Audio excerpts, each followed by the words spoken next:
Let's move on to the running backs here. Shallow league options: Zach Charbonnet, A.J. Dillon, Kareem Hunt. It's not great this week. Medium league options, I think, are the best ones here, aside from maybe Zach Charbonnet if Walker's out. But medium league, we've got Chuba Hubbard, Zeke, who looks like he's going to be the lead back in New England, with Ramondre set to miss a couple of weeks. Antonio Gibson could also be the same with Brian Robinson out. We have Dearness Johnson, Kenny Gainwell, and the Italian stallion Samaje Perini in the deeper league. And then for your dart throws, we've got Spears. Actually, this group I don't mind here. I like the dart throw more than I like the deeper range because Taji's been good. Chandler, I think, is the number one. And Michael Carter, I think, could see a bigger role with James Conner always struggling with injuries. So I think my favorites are the three in this medium group here of Hubbard, Elliott, and Gibson. And then I like the bottom three here, Spears and Chandler. I really like Chandler. I think Chandler might be my favorite on this entire list, but it's close. What do you guys think? Can you throw up the list real quick? Yeah, Chandler's okay, except he still hasn't been the number one. Madison is the guy who's getting the work. They had a weird one against Chicago.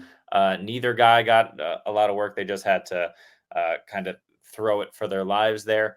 So I'm still not bought in on Chandler just because he's not getting it all. They're gonna feed Madison, all day long. But for me, I like. I'm trying to think. Hubbard, right? That's not a good offense, but he is somehow just overcoming it. Due to pure volume. He's Rashad White light, except he has the potential to score more points than White. Miles Sanders completely phased out, which is great.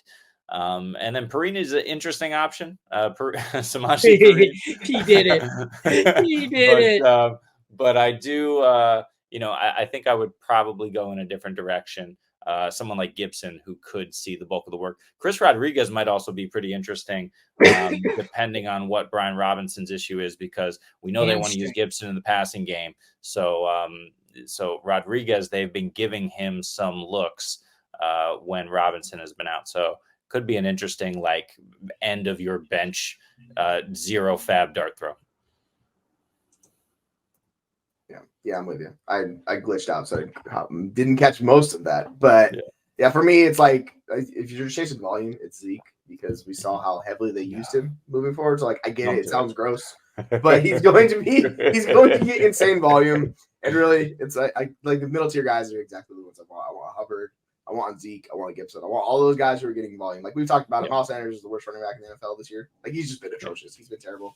Chuba Hubbard, he had one of his best games, and that should move for him. So that middle tier, I'm targeting all of those guys, and I would happily throw whatever fab I had to get them on my roster, because you're getting production for the next month, which is everybody needs it. So yeah, I'm all aboard those guys. Yep. Spears, man, I like Spears this week too. Yep. Who they playing? I don't know. I just mean, I think Henry's out, and it's Miami. That's who it was. They get Miami, Houston, and Seattle. So they're going to need him for Miami and Houston. That's for sure. Yes. Yeah. So did I not switch us back over to the chart after last week? Yeah, I can't see. Is that what you said? Can you tell us the list? I was on the screen, my bad. I thought I switched us back over. No, you're good. Yeah, Dearness Johnson, I was interested in a couple weeks ago, but I'm just not loving the usage there, especially with Beathard in. It should be the ETN show.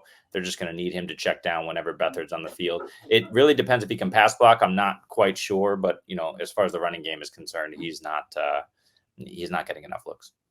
Yeah, unfortunately not. I'm going to check the sleeper top 10. It is Chase Brown, who looked really good last night. That's an interesting one. Do you like Brown? Yeah, only 9 attempts, 15%, but he did something good with it. That was interesting. He had 9 carries, 61 yards. They also have both Bears running backs. I'm not sure if I want anything to do with Khalil Herbert or Roschon Johnson at this point. There doesn't seem to be a whole lot of upside. They got the Lions, Browns. Lions, Browns, Falcons. No thanks. I will pass the Bears. Then we have Keaton Mitchell on the list. I don't know if I want to play this. He's not a terrible option, but it's another. Those are two backfields, the Ravens and Bears. I think I'd like to just steer clear of as best I could. And that Those pretty are much- the two backfields we're seeing changes. Like with Roshan, he saw I think like 70% of snaps at a lot of the work. So if he's efficient, he's going to be good. And like Mitchell, he's earning more work, so he's theoretically cutting into Gus's workload. So it's getting closer to like a true time shift between the two of them. So there's upside with it. I would add the Bengals. I would add Chase Brown. He looks so good. He's deserving of more touches. The problem is, they're just going to need to. He's never going to get it in the end zone, right? They're just going to continue to go to Joe Mixon, who's going to score. He's going to have Gus Edwards lines or Jerome Bettis lines where he's like 3 for 3 and 3. It's three attempts, 3 yards, and 3 touchdowns. So Chase Brown can do it between the 20s, and they used him a lot in that area last week. Mm-hmm. So. Yeah, I think they're trying to give Mixon some less work because they don't want to wear him down. I mean, they should. That's smart. That's the spirit.